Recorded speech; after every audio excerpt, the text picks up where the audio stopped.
Getting acupuncture patients comes so easily for some practitioners and is such a struggle for others. This video will help you understand what's going on and how you can move from struggling to get patients to smoothly getting patients. And this comes down to your attachment style. I first learned about attachment styles in an incredible book called Attached. Man, did this book change my life. I was seeing patterns in my romantic relationships of things that were triggered in me and were negatively impacting the health of the connection. But I didn't understand how to navigate and how to soothe these triggers, so I was continuously left feeling frustrated and then eventually single again. This book, Attached, was a huge piece of the puzzle of understanding for me for these triggers, and in turn, a huge part of my personal growth and healing. And this is what it's got to do with your acupuncture practice. Basically, in relationship, people can get attached in 3 different ways: either secure, anxious, or avoidant. And these 3 ways of attachment are also what are showing up in your acupuncture clinics, and it's making it really easy for some practitioners to get patients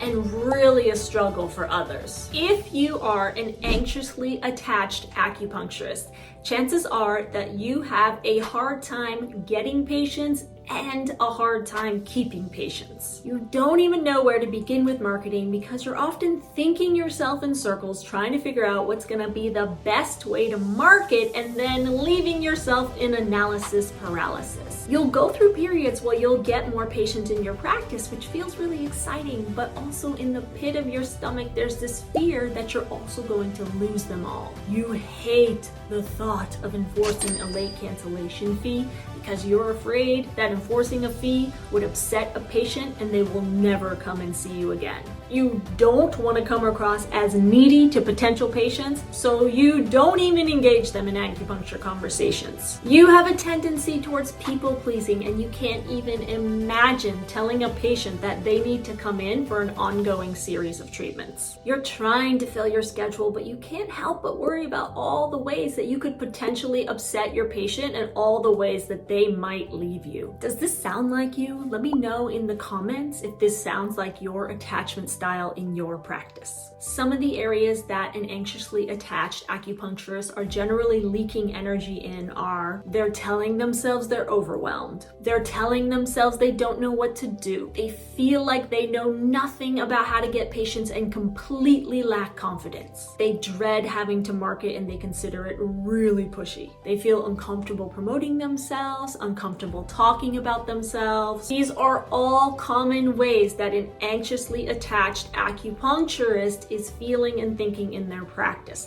Do any of these sound familiar to you? If you're an avoidantly attached acupuncturist, chances are you have a hard time getting patients in, but once you get them in, you don't have too hard of a time keeping them. You're probably getting your patients on treatment plans and you're getting them to come back in for their follow-up appointments, but you don't have enough patients in your practice yet to have a consistent schedule. You're feeling like a fraud and you're telling yourself that you have no idea how to get new patients in and you have no time and energy to figure it out. Because there's a good chance that you're keeping your schedule full of busy work. Not things that get patients in, but things like CEU courses, possibly a doctorate program, hobbies, and overgiving with the current patients that you do have. You have a tendency towards being hard on yourself, and you think a lot of people are judging you, which in turn is what will stop you from engaging people in acupuncture conversations. Does this sound like you? The avoidantly attached acupuncturist thinks things like, if they wanted acupuncture, they should be asking me about it. Those people are definitely not interested in acupuncture. Whenever I talk about acupuncture, everyone just looks bored. Here are some of the areas an avoidantly attached acupuncturist is leaking energy in. They're overgiving in their appointments with the amount of time and needles and modalities that they're using with each patient.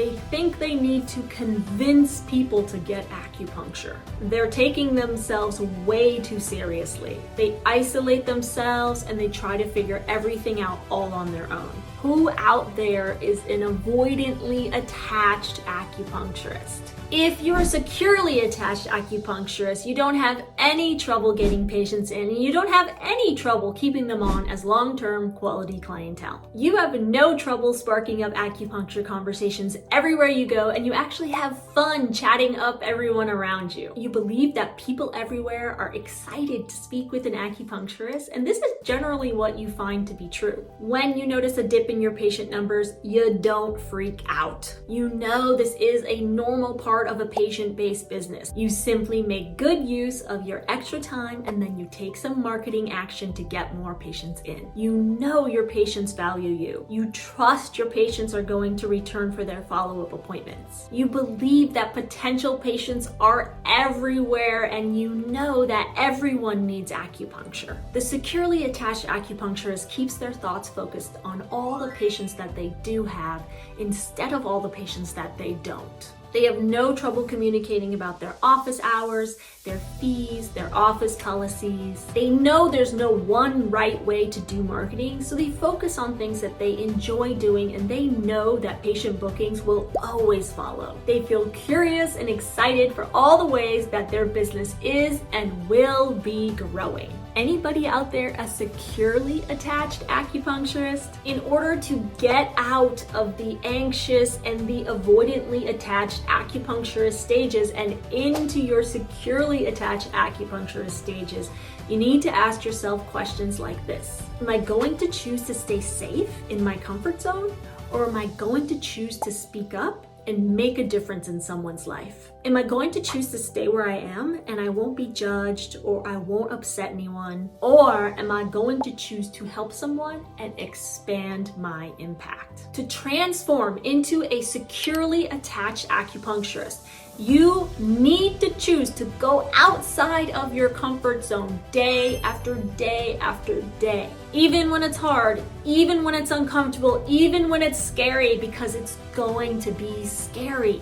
Fear will be telling you that you're confused. Fear will be telling you that you're overwhelmed. Fear will be telling you that you don't know what to do. Fear will be telling you that you're not ready for this. Fear will be telling you to go back to school and get a doctorate degree. But unless you learn how to heal your anxious and your avoidant self and move into your securely attached acupuncturist self, you are going to be struggling to get those patients in your practice. Every securely attached acupuncturist has 7 simple energy saving areas in their practice that has to do with mindsets and systems and scripts. And these 7 areas are exactly what you learn inside the 6-Figure Acupuncturist program. And we are soon opening up for our once a year enrollment period in January of 2025, and I can't wait. If you would like to be the first to know when those doors open, put yourself on the wait list at the link below this video. And don't forget to hit subscribe and watch this video next so that you learn more ways to embody being a securely attached acupuncturist to fill your practice and help to heal the world. I'll see you in the next video.